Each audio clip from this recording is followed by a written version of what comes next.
Hello everyone, I welcome you all for today's session. In today's session, we are starting another chapter, another topic, that is an reproductive health. Already we completed the human reproductive system or human reproduction. In that we studied the complete process, that is from puberty to the birth of new baby. The complete process we studied in the human reproduction.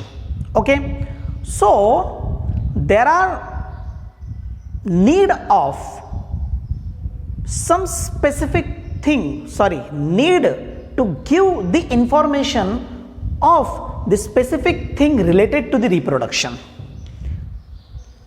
काही महत्त्वाच्या गोष्टी आहेत जे रिप्रोडक्शनशी related आहेत. Puberty पासूनची life, the life from the puberty, it is completely different the life before puberty. Puberty पासूनची जी लाईफ आहे ती प्युबर्टीच्या आधीच्या लाईफपेक्षा पूर्णपणे वेगळी आहे, पूर्णपणे डिफरंट आहे.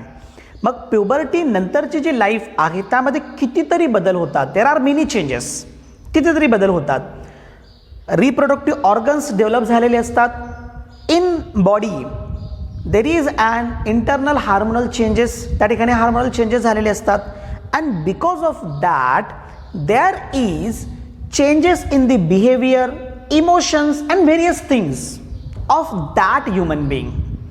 कितीतरी बदल आफ्टर प्युबर्टी आपल्याला त्या ठिकाणी पाहायला भेटतात. ठीक आहे.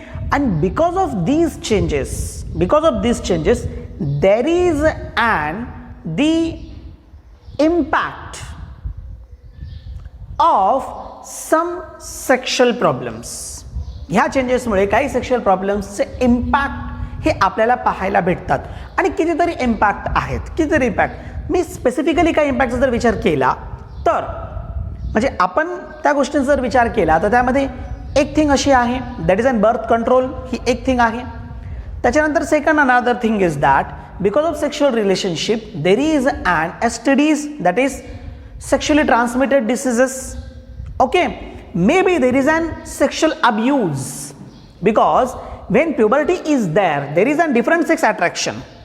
प्युबर्टी नंतर डिफरंट सेक्स अट्रॅक्शन निर्माण होतं. And because of this different sex attraction if we not controlled our self, जर आपण आपल्या पद्धतीने स्वतःला कंट्रोल केलं नाही तर in that case we will be goes into the sexual abuse. आपण सेक्शुअल अब्यूजमध्येही जाऊ शकतो. And this sexual abuse can be leads to the unwanted pregnancy in the woman.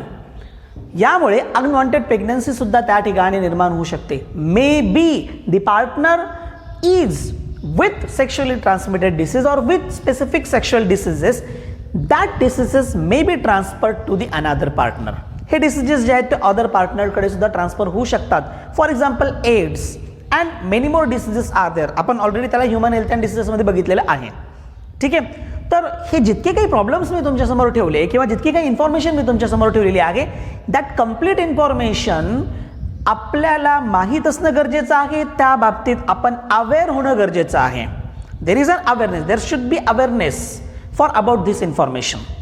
Okay, so for that purpose and the objective or aims in front of us, for that the chapter is there, that is reproductive health. NCERT मध्ये हा chapter पूर्णपणे वेगळा दिलेला आहे, एक separate chapter दिलेला आहे. आणि बोर्डमध्ये जो ऑलरेडी दिलेला ह्युमन रिप्रोडक्शनचा चॅप्टर आहे त्याचमध्ये शेवटी अटॅच केलेला हा पार्ट आहे. आपण NCERTच्या पद्धतीने हा चॅप्टर पूर्णपणे वेगळा पाहत आहोत. ठीक आहे. तर काही स्पेसिफिक प्रॉब्लेम्स आपल्यासमोर आहेत. एक तर अनवॉन्टेड प्रेग्नन्सी हा एक प्रॉब्लेम आपल्यासमोर आहे. त्यानंतर सेक्शुअली ट्रान्समिटेड डिसीज हा एक प्रॉब्लेम आपल्यासमोर आहे. त्याच्यानंतर अवेअरनेस अबाउट द रिप्रोडक्शन बाबत अवेअरनेस नाही हा एक प्रॉब्लेम आपल्यासमोर आहे. ठीक आहे. तर हे सगळे प्रॉब्लेम्स क्लिअर करण्यासाठी काय करणं गरजेचं आहे and which information will be need for that purpose, कोणती इन्फॉर्मेशन त्यासाठी गरजेची आहे. तर ह्या सगळ्या गोष्टी क्लिअर करण्यासाठी आपण हा टॉपिक पाहत आहोत. आणि गव्हर्नमेंटनं हेच एम समोर ठेवून हा टॉपिक आपल्याला स्टडी करण्यासाठी दिलेला आहे. कितीतरी थिंग्स आहेत आपल्यासमोर. मी काही स्पेसिफिक थिंग तुमच्यासमोर ठेवणार आहे, प्रॉब्लेम्स अँड स्ट्रॅटेजीज. काही प्रॉब्लेम्स मी तुमच्यासमोर ठेवलेत, स्ट्रॅटेजीज काय असेल त्यासाठी तेही तुमच्यासमोर ठेवलं जाईल. सर्वात आधी रिप्रोडक्टिव्ह हेल्थ काय प्रकार आहे ते आपण पाहूया. आता रिप्रोडक्टिव्ह हेल्थ, तसं आपण ह्युमन हेल्थ अँड डिसिजेसमध्ये हेल्थची डेफिनेशन स्पेसिफिकली बघितलेली आहे. फक्त त्या डेफिनेशनमध्ये रिप्रोडक्शन हा वर्ड टाकून द्या, definition same as it is राहील. मग काय असू शकते? That is healthy reproductive organ with normal functioning. What is reproductive health? That is healthy reproductive organs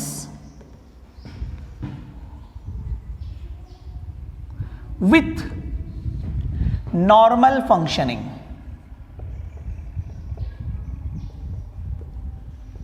That is called as reproductive health. We can call that is healthy reproductive person. त्या पर्सनला आपण healthy reproductive person असं म्हणू शकतो, ज्याच्यामध्ये reproductive organ ही healthy असतील आणि ते normal functioning करत असतील. एक थिंग ही आहे. त्यानंतर WHO, तुम्हाला माहीत आहे वर्ल्ड हेल्थ ऑर्गनायझेशन. तर ह्या वर्ल्ड हेल्थ ऑर्गनायझेशननं ह्या रिप्रोडक्टिव्ह हेल्थची एक डेफिनेशन सांगितलेली आहे. That definition is a total wellbeing in all respect of reproduction. काय आहे? Total well-being in all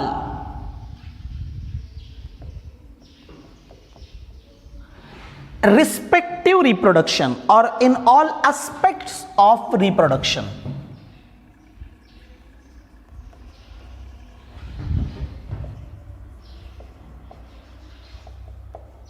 That is called as reproductive health. आता हे ॲस्पेक्ट कोणकोणते असतील? दॅट इज ह्या ॲस्पेक्टमध्ये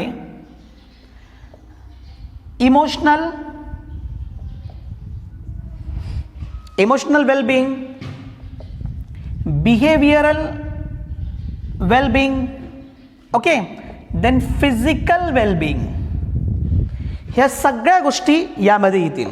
ठीक आहे. आणि एवढंच नव्हे, आपण सोशलही घेऊ शकतो या ठिकाणी, social wellbeing. So this is the definition of the reproductive health. ह्या दोन डेफिनेशन्स आपण या ठिकाणी रिप्रोडक्टिव्ह हेल्थच्या बघितल्यात. यातून एक क्लिअर झालं की रिप्रोडक्टिव्ह हेल्थ प्रोग्राम हा प्रोग्राम कशासाठी आहे? तर रिप्रोडक्टिव्ह हेल्थ जे आहे ते मेंटेन होण्यासाठी. आता रिप्रोडक्टिव्ह हेल्थमध्ये कितीतरी थिंग्स येतात. हे जे मी तुम्हाला इथून पुढे जे काही गोष्टी सांगणार आहे तर याच्यातून त्या गोष्टी क्लिअर होईल. खरं तर खूप सिम्पल थिंग आहे आणि महत्त्वाचं म्हणजे जस्ट तुम्ही रीड जरी केला NCERTमध्ये तो कंप्लीट पॅराग्राफ तरीसुद्धा तुम्हाला हे अंडरस्टँड होऊन जाईल. पण त्यातले काही महत्त्वाचे आणि स्पेसिफिक थिंग मी तुमच्यासमोर इथे घेऊन येतोय. ठीक आहे. आता रिप्रोडक्टिव्ह हेल्थ मेंटेन ठेवण्यासाठी, जे काही रिप्रोडक्टिव्ह हेल्थ आहे ते मेंटेन ठेवण्यासाठी काय केलं जातं? त्या ठिकाणी काही स्पेसिफिक जे काही प्रोसेसेस आहेत, हे प्रोसेसेस या ठिकाणी राबवल्या गेलेल्या आहेत. त्यापैकी एक प्रोसेस तुम्हाला सांगायची झाली तर family planning programme. Family planning programme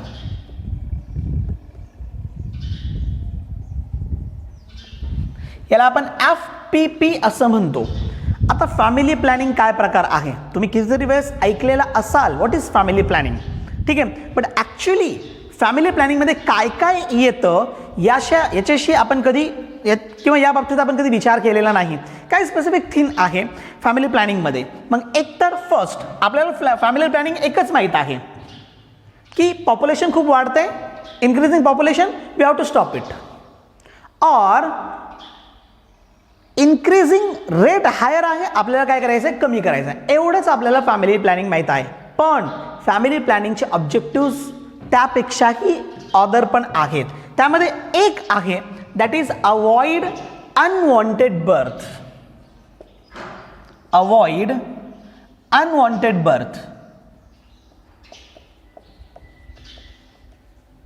Some birth is there or some fetus having specific diseases, reproductive health.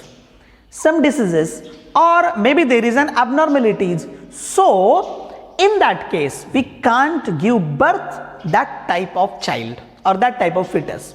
So for that purpose we have to avoid it. आपल्याला काय करायचं ते? अवॉइड करणं आहे. Second thing is that is to bring about wanted birth. To bring about wanted, जे गरजेचे आहेत, wanted birth. आता याचे दोन मिनिंग होतात. एक मिनिंग तर मी तुम्हाला ऑलरेडी सांगितलं की ॲबनॉर्मॅलिटीज असेल, डिसीज असेल, एक मिनिंग होतो.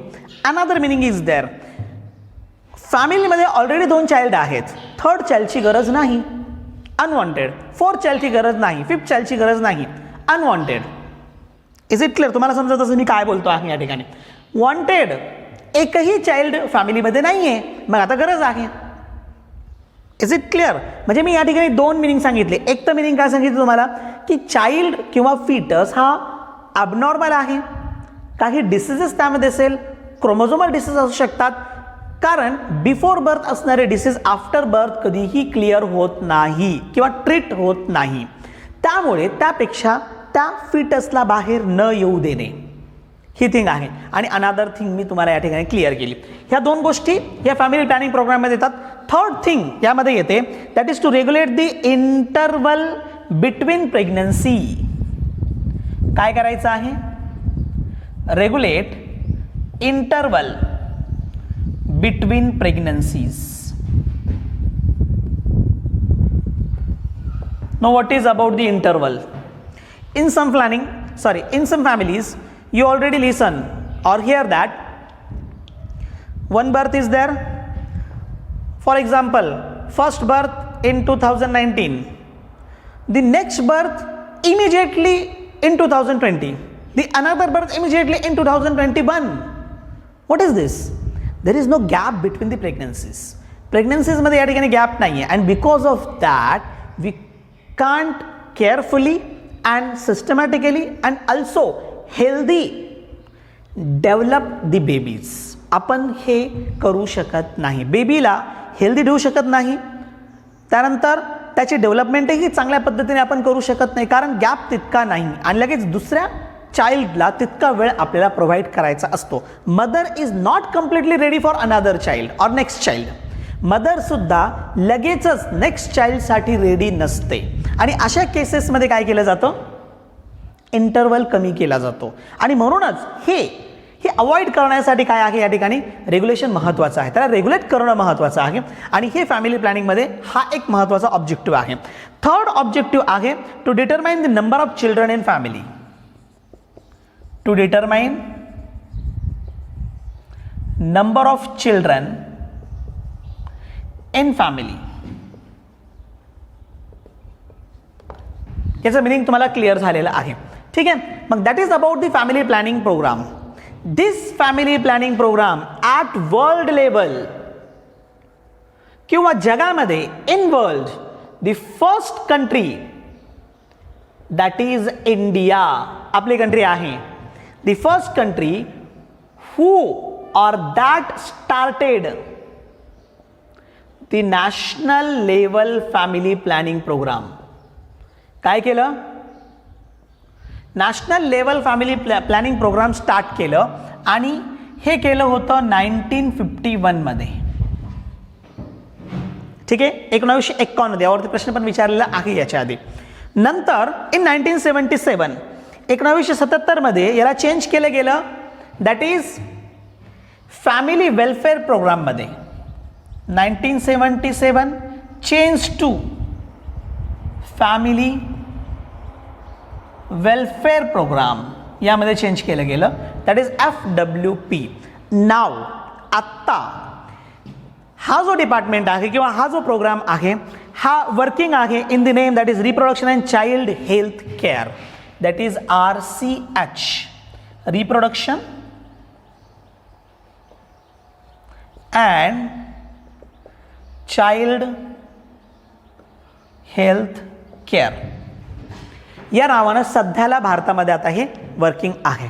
ठीक आहे, फॅमिली प्लॅनिंगमध्ये काय केलं जातं ॲक्च्युली, म्हणजे यामध्ये हे तर झालं फॅमिली प्लॅनिंग, परंतु रिप्रोडक्टिव्ह हेल्थसाठी to maintain the reproductive health there is some awareness programme. त्या ठिकाणी काही अवेअरनेस प्रोग्राम आहेत. आता फॉर फॅमिली प्लॅनिंग भारतामध्ये एक अवेअरनेस प्रोग्राम मध्यंतरी रन केला गेला होता. त्यावेळेस एक स्लोगन तयार केली होती. कोणती स्लोगन होती पहा. 1970 मध्ये एक स्लोगन होती, 1970 मध्ये. ओके, आणि ती स्लोगन होती 2 या 3 बस. काय होती? 2 या 3 बस, ही ती स्लोगन होती. त्याच्यानंतर एक स्लोगन आली in 1980, that is son or daughter two will do. 1980 मध्ये सन और डॉटर और टू विल डू, ही एक स्लोगन होती. त्याच्यानंतर एक स्लोगन आली 1990 मध्ये. कोणती होती? हम दो हमारे दो. हे ॲक्च्युली एक स्पेसिफिक प्रोग्राम अंतर्गत काय केलं होतं, पॉप्युलेशन जे असेल ते पॉप्युलेशन रेग्युलेट करण्यासाठी किंवा जे काही स्पीड आहे इन्क्रीजिंग पॉप्युलेशनचा तो कमी करण्यासाठी काय केले गेले होते, या प्रकारचे प्लॅनिंग त्या ठिकाणी आखले गेले होते किंवा हे प्लॅनिंग त्या ठिकाणी केले गेलेले होते आणि बऱ्यापैकी हे प्लॅनिंग सक्सेस सुद्धा झाले. ठीक आहे. या व्यतिरिक्त रिप्रोडक्टिव्ह हेल्थ मेंटेन करण्यासाठी आणखीन काही महत्त्वाच्या स्ट्रॅटेजीज वापरल्या गेल्या आहेत. मग त्या स्ट्रॅटेजीजमध्ये काय काय होतं, तर त्यामध्ये एक महत्त्वाची स्ट्रॅटेजी होती एक महत्त्वाची स्ट्रॅटेजी होती आणि ती महत्त्वाची स्ट्रॅटेजी म्हणजे सेक्स एज्युकेशन.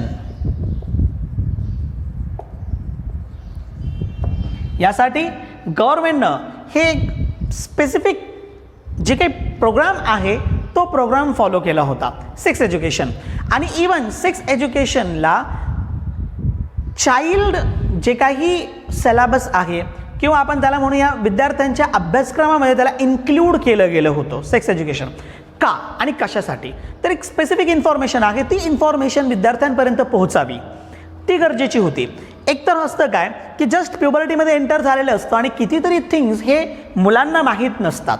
मग अशा केसमध्ये त्याची इन्फॉर्मेशन मुलांपर्यंत जर पोहोचली तर त्या मुलाला स्वतःचं रिप्रोडक्टिव्ह हेल्थ मेंटेन करण्यासाठी प्रॉब्लेम येणार नाही. बट प्रॉपर इन्फॉर्मेशन त्या ठिकाणी महत्त्वाची होती आणि ही प्रॉपर इन्फॉर्मेशन सेक्स एज्युकेशनच्या माध्यमातून त्यांना दिली गेली. मग त्यामध्ये काही स्पेसिफिक इन्फॉर्मेशन आहे. त्यामध्ये एकतर दॅट इज फर्स्ट थिंग, मी आता नंबर टाकत नाही, भरपूर आहेत त्याच्यामध्ये. Information about the adolescence, related to that changes in the body. मग याच्यामध्ये not only the body, also hormonal changes. या ठिकाणी हार्मोनल चेंजेस पण होतात. याची कंप्लीट इन्फॉर्मेशन मुलांपर्यंत पोहोचवणे म्हणजे जे काही चेंजेस होतात ते नॅचरल आहे याच्यातून त्या मुलांना काय होईल, कळून जाईल किंवा समजून जाईल. Another thing is that is safe and hygienic, that is sexual practices. याची ही इन्फॉर्मेशन म्हणजे याच्यातून एक गोष्ट क्लिअर करणे किंवा ही इन्फॉर्मेशन पोहोचवणे, जर सेफ आणि हायजेनिक नसेल तर can be leads to the STDs, that is sexually transmitted diseases. ठीक आहे. यानंतर also give information about available birth control things. Available birth control things. Many birth control things are there. Some birth control things are temporary, some methods are the permanent methods or the terminal methods. Okay, temporary method you already aware about that, like condom, diaphragm, many things is there. There is barrier, some chemicals is there, some hormones is there, some natural methods are there. We will see one by one after this point. Okay, then another thing is that is to take care of pregnant mother. Care of pregnant mother.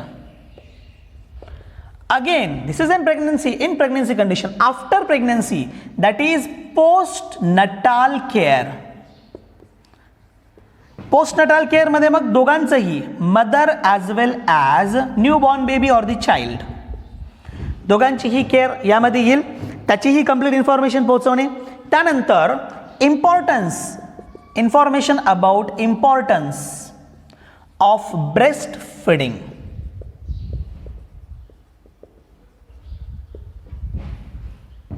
अलीकडच्या काळामध्ये breast feeding कमी होत आहे आणि त्याची जागा artificial food घेत आहे. ठीक आहे, मग इम्पॉर्टन्स, ब्रेस्ट फीडिंगचं इम्पॉर्टन्स काय आहे ते त्या लोकांपर्यंत पोहोचविणे. त्यानंतर या व्यतिरिक्त आहे that is equal opportunities for male and female child. Equal opportunities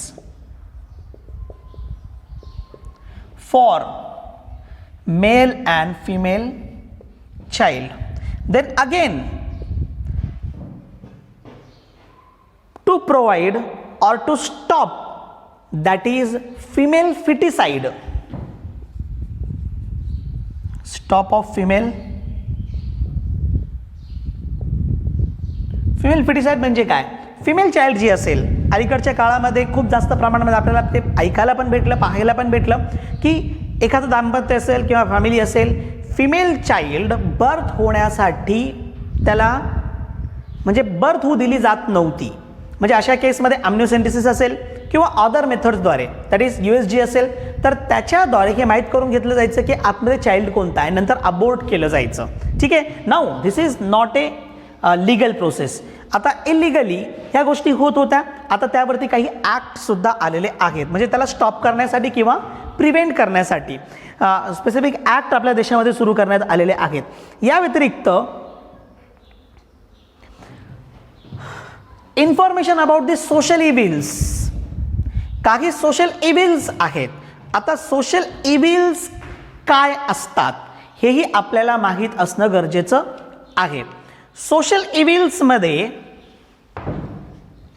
social नव्हे, सेक्शुअल इव्हिल्स. सेक्शुअल इव्हिल्समध्ये येणाऱ्या ज्या गोष्टी आहेत त्यामध्ये एकतर सेक्स अब्यूज असेल आणि सेक्स रिलेटेड क्राईम्स असतील. सेक्शुअल इव्हिल्स ज्यामध्ये एक that is sex abuse and sex related crime अलीकडच्या काळामध्ये आपल्याला खूप ऐकायला भेटतात. ठीक आहे, म्हणजे या गोष्टी आता तुम्हाला क्लिअर करण्याची गरज नाही किंवा बोलण्याची गरज नाही आहे. तर ह्या सगळ्या गोष्टी यामध्ये येतात आणि ह्या गोष्टी लोकांपर्यंत पोहोचवण्यासाठी त्या ठिकाणी एकतर सरळ एज्युकेशनचं पार्ट म्हणजे अभ्यासक्रमामध्ये ॲड करणे, किंवा मग जे लोक आता अभ्यासक्रमामध्ये नाही आहेत किंवा शिक्षण घेत नाही आहे, शिक्षण पूर्ण झालेलं आहे, अशा लोकांसाठी काय करणे, अवेअरनेस प्रोग्रामसाठी ऑडिओ व्हिज्युअल थिंगचा वापर करणे. अवेअरनेस प्रोग्रामसाठी काय करायचं आहे, ऑडिओ व्हिज्युअल थिंगचा वापर करणे. त्याच्या सहाय्याने लोकांपर्यंत त्याची इन्फॉर्मेशन काय करायची, पोचवायची आहे. म्हणजे हे सगळं जर करायचं असेल, there is need of the proper infrastructure as well as media and many things is there. ह्या सगळ्या गोष्टींची त्या ठिकाणी गरज आहे आणि त्याच्या सहाय्याने काय करायचं आहे, इन्फॉर्मेशन त्या स्पेसिफिक पीपल्सपर्यंत पोहोचवणे, जेणेकरून रिप्रोडक्टिव्ह हेल्थ मेंटेन करणं हे त्या स्पेसिफिक कंट्रीसाठी काय होणार आहे, पॉसिबल होणार आहे. ह्या काही महत्त्वाच्या थिंग होत्या. इन शॉर्ट मी ते तुमच्या समोर ठेवलेलं आहे. आणखीन भरपूर थिंग्स आहेत, जसं information about the pregnancy, then after information about the parturition, then sexually transmitted diseases, या सगळ्या गोष्टींबाबत इन्फॉर्मेशन पोहोचवणे. Also there is and contraception. Contraception म्हणजे काय आहे, अनवॉन्टेड प्रेग्नन्सी जी असेल किंवा दॅट इज प्रेग्नन्सी प्रिव्हेंट करण्याची प्रोसेस आपण त्याला म्हणतो, दॅट इज अँड कॉन्ट्रासेप्शन. आपल्याला पुढील पार्टमध्ये ॲक्च्युली कॉन्ट्रासेप्शन काय असतं ते आपल्याला ॲक्च्युली स्टडी करायचं आहे आणि त्यासाठी वापरणारे जे काही मेथड्स आहेत ते मेथड्सही आपल्याला पाहायचे आहेत. आता दोन थिंग्स आपल्यासमोर आहेत. एकतर fastly increasing population, okay. The another thing, different type of sexual transmitted diseases are implemented in the now population. Specific काही sexually transmitted diseases आहेत ते इम्प्लिमेंट होत आहेत. इवन अल्सो पॉप्युलेशन खूप स्पीडली ग्रोथ होत आहे आणि दोन्ही गोष्टी ॲट अ टाइम जर आपल्याला कंट्रोल करायच्या असतील तर या ठिकाणी दोन थिंग आहे. One is an contraception. दोन थिंग म्हणण्यापेक्षा एकच म्हणता येईल कॉन्ट्रासेप्शन. काही स्पेसिफिक मेथड्स आहेत, त्या मेथडचा वापर करून आपण सेक्शुअली ट्रान्समिटेड डिसीजेस जे आहेत तर ह्या डिसीजेसला अवॉइड तर करू शकतो. या व्यतिरिक्त आपण बर्थ कंट्रोल सुद्धा करू शकतो. आणि बर्थ कंट्रोलची जी प्रोसेसेस असतात त्या प्रोसेसला the processes of the birth control or strategy of birth control it's called as that is contraception.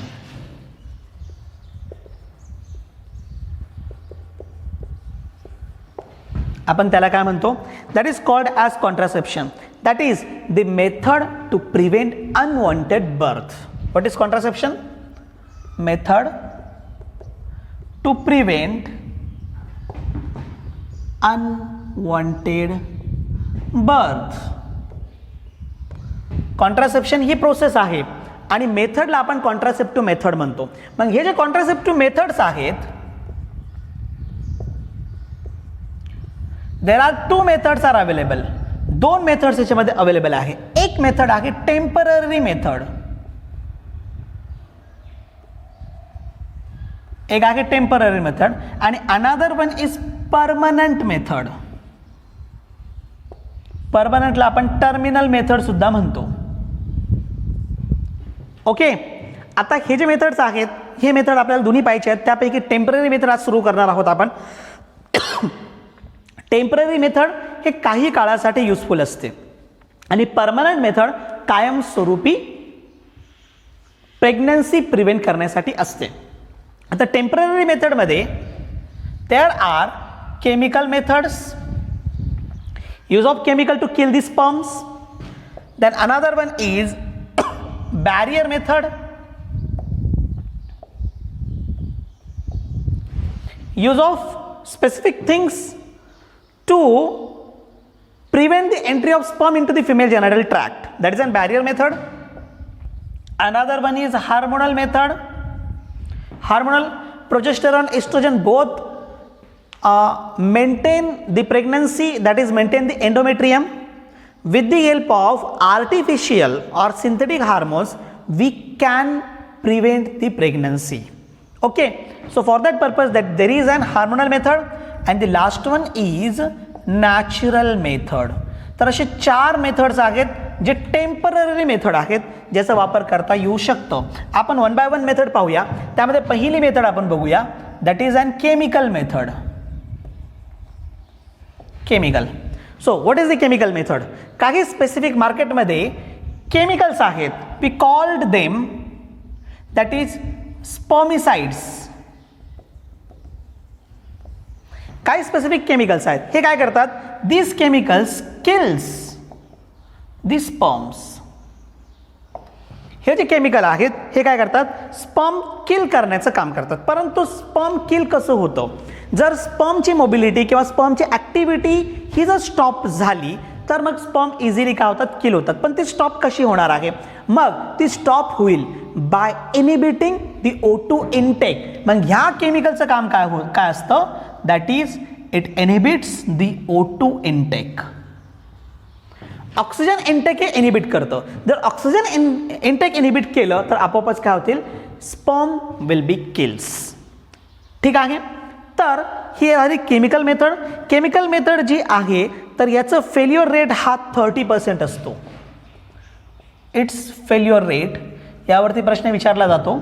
It is approximate value आहे, नॉट कन्फर्म. 30% याचा जो फेल्युअर रेट असेल तो काय असेल? 30% इतका असेल. ठीक आहे, आपण पुढे जाऊया बॅरियर मेथडकडे. Barrier method. प्रेग्नन्सी कधी पॉसिबल आहे? जेव्हा ओवम आणि स्पर्म हे काय होतील? दोन्ही फर्टिलाइज होईल आणि झायगोट तयार होईल, तेव्हाच प्रेग्नन्सी पॉसिबल आहे. पण जर समजा या दोघांचं फर्टिलायझेशन प्रिव्हेंट केलं गेलं, म्हणजे स्पर्मला ओवापर्यंत येऊ देण्यापासून जर रोखलं गेलं, म्हणजे त्या ठिकाणी मध्ये काय करायचे? बॅरियर वापरायचे आहेत. मग ते बॅरियर जर वापरले गेले तर फर्टिलायझेशन होणार नाही. फर्टिलायझेशन नाही झालं तर झायगोट तयार होणार नाही. झायगोटचं नंतर पुढे पोस्ट फर्टिलायझेशनल चेंजेस होणार नाही. म्हणजेच प्रेग्नन्सी होणार नाही. मग त्याच्यासाठी काही बॅरियर मेथडचा या ठिकाणी वापर केला जातो. मेल आणि फिमेल दोघांसाठीही या बॅरियरचा वापर केला जातो किंवा हे बॅरियर्स मार्केटमध्ये अवेलेबल आहेत. मग याच्यामध्ये स्पेसिफिकली मेलसाठी, for male there is a barrier that is condom. In India, the Nirod is successfully implemented in our country. निरोध आणि इम्प्लिमेंट केलंच गेलं आणि त्याचा वापरही सर्वात जास्त प्रमाणामध्ये केलं गेलं. कंडोम एक रबर आहे किंवा इट इज रबर प्रोडक्ट. हे काय आहे? रबर प्रोडक्ट आहेत. त्यामध्ये थिन रबरचा वापर केला गेला आहे. ओके. आणि specific jellies are useful for there and it prevent, हे काय करतं? It prevent entry of sperm into, कुठे? Into the female genital tract. In short मी FGT केलं आहे तिथं. तर फिमेल जेनायटल ट्रॅक्टमध्ये स्पर्मची एंट्री याच्या सहाय्याने प्रिव्हेंट केली जाते. Okay. Now in early days because of STD or because of prevention of STD, the condom is much more useful. Hence, now the use of condom has been increased. ठीक है. Different type of condoms or different names are available in the market. And this method, ही जी method आहे, ही मेथडचा failure rate जो आहे तो वेगवेगळा आहे. तसं कंडोम दोन पद्धतीचे आहेत. मेलमध्ये पण यूज केली जाते आणि फिमेलमध्ये पण यूज केली जाते. Male just covers the penis. In female which covers the vagina internally, vagina and cervix internally. Okay. In that the failure rate in male, मेलमध्ये जो फेल्युअर रेट असेल तो असेल 10 to 14%, 10 ते 14%. परंतु फिमेलमध्ये फेल्युअर रेट जो आहे तो 5 to 15%. त्याचे काही अदर युजेस आहेत. ते युजेस काय असतील? त्यामध्ये एकतर it is easily available. Okay. You can self insert, स्वतःहून इन्सर्ट करू शकता. The another thing is that is it prevents the STDs, sexually transmitted disease सुद्धा हे काय करतं? प्रिव्हेंट करतं. तर त्याच्यामुळे कंडोमची जी मागणी आहे ती मार्केटमध्ये जास्त प्रमाणामध्ये आहे. ठीक आहे. दी अनदर मेथड, मी हे मेलमध्ये सांगितलं तुम्हाला. In female there is an diaphragm. फिमेलमध्ये काय आहे? त्या ठिकाणी डायफ्रामचा वापर केला जातो. Now what is this diaphragm? डायफ्रामला आपण दुसरं नाव पण देतो, cervical cap. It is also called as vault. Diaphragm जी आहे ही इंटरनली सेरेविक्सला कव्हर करण्यासाठी वापरली जाणारी कॅप असते. सिम्पली डिफरंट टाइप्स त्याचे अवेलेबल आहेत मार्केटमध्ये. एक या प्रकारचं आहे. त्यानंतर आणखीन एक आहे सेरेविकल कॅप. हा एक प्रकार आपल्याला सेरेविकल कॅपचा मार्केटमध्ये पाहायला भेटेल. वॉल्ट कॅप आहे.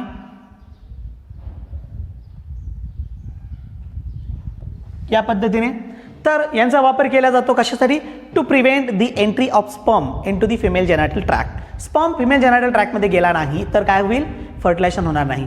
आणि याचबरोबर काही स्पेसिफिक सबस्टन्सेसचा वापर सुद्धा केला जातो, ज्यामध्ये स्पर्मिसायडल क्रीम असेल, जेलीज असेल, फोम्स असतील. There is use of spermicidal creams, jelly और फोम्स यांचा वापर केला जातो. कशासाठी? To decrease the failure chances and to increase the prevention और to increase the prevention of the fertilization of the pregnancy. ठीक आहे. हे वाढवण्यासाठी काय केलं जातं? ह्या काही सबस्टन्सेसचा वापरही त्या ठिकाणी केला जातो. So this is about the barrier method. Barrier मेथडमध्ये आणखीन एक आहे, that is an IUDs, that is intrauterine devices. तेही आपण पाहणार आहोत. त्या व्यतिरिक्त अदर आणखीन आपल्याला थिंग्स पाहायचे आहेत. ते आपण काय करूया? नेक्स्ट लेक्चरमध्ये पाहूया. ठीक आहे. थँक्यू.